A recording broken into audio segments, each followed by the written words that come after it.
তাহলে দেখো আমরা আগের ক্লাসে অপটেটিভ এবং এক্সক্লামেটরি এই দুটো করেছি।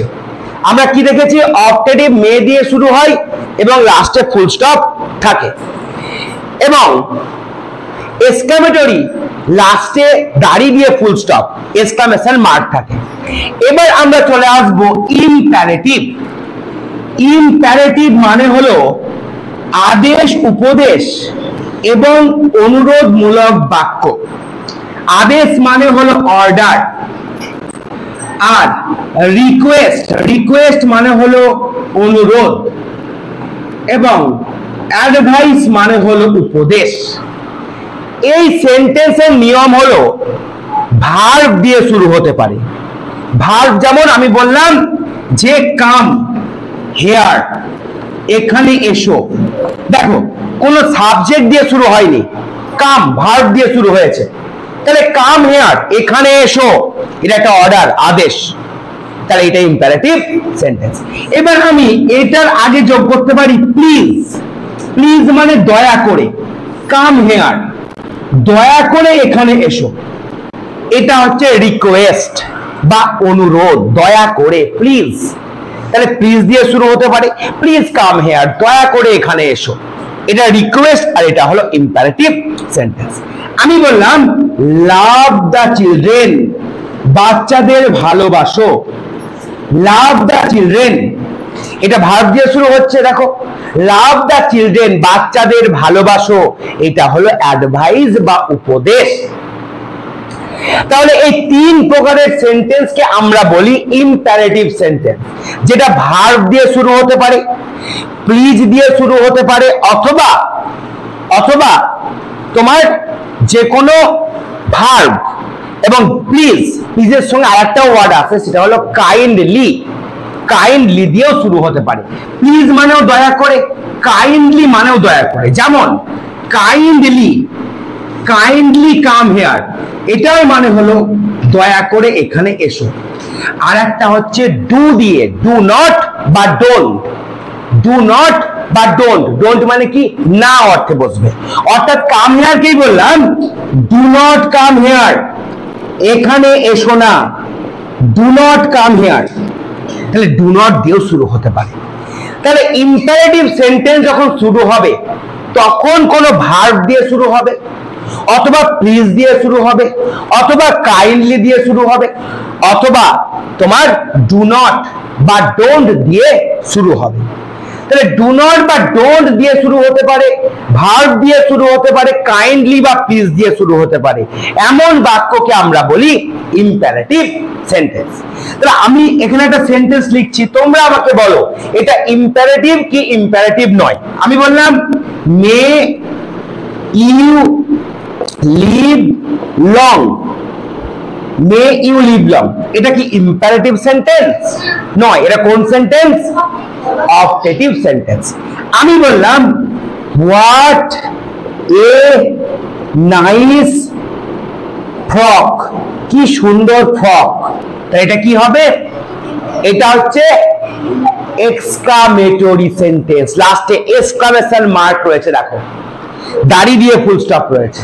এবার আমি বললাম এখানে গো টু স্কুল, স্কুলে যাও, গো টু স্কুল, দেখো ভার্ব দিয়ে শুরু হচ্ছে।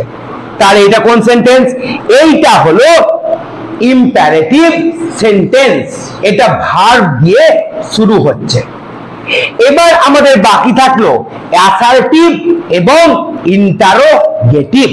অ্যাসার্টিভ মানে বর্ণনামূলক এবং ইন্টারোগেটিভ মানে হলো প্রশ্নবোধক বাক্য।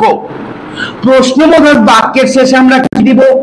প্রশ্নবোধক বাক্যের শেষে আমরা একটা জিজ্ঞাসা চিহ্ন বা প্রশ্নবোধক যে মার্ক, তোমার কোশ্চেন মার্ক, সেই কোশ্চেন মার্কটা দেবো। যেমন ধরো বললাম, আচ্ছা উপরে আগে লিখি ইন্টারোগেটিভ সেন্টেন্স। ইন্টারোগেটিভ মানে প্রশ্নবোধক বাক্য। আমি 1 নম্বর বললাম আর ইউ হ্যাপি, তুমি কি খুশি, জিজ্ঞাসা চিহ্ন। তাহলে এটা হচ্ছে ইন্টারোগেটিভ সেন্টেন্স। কারণ দেখো এটা শেষে একটা কোশ্চেন মার্ক রয়েছে এবং শুরু হচ্ছে ভার্ব দিয়ে। আবার হট দিয়েও শুরু হতে পারে, যেমন হোয়াট ইজ ইয়োর নেম, তোমার নাম কি। এখানেও লাস্টে একটা জিজ্ঞাসা চিহ্ন থাকছে। তাহলে এইগুলোকে আমরা বলবো ইন্টারোগেটিভ সেন্টেন্স। আমি 3 নম্বর একটা সেন্টেন্স লিখছি, তোরা বল এটা কোন প্রকারের সেন্টেন্স। হোয়াট এ ব্যাট, বল এটা কি ইন্টারোগেটিভ?